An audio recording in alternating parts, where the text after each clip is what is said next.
Hey guys, in this video I will show you how you can fix Xbox game sharing not working. So without further ado, let's get started. So the first step what you need to do here is to log in to the Microsoft account that you're trying to share games from, basically your home account.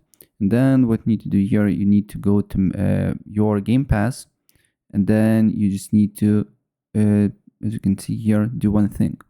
We just need to wait until it loads up.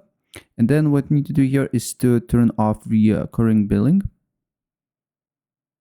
Wait for a couple of seconds here. Then turn off recurring billing here.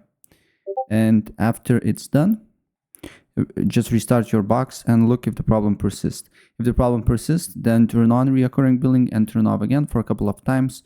Restart your box and your problem should be fixed. So that's pretty much it. If I help you out, please press like and subscribe for more. Take care. Bye.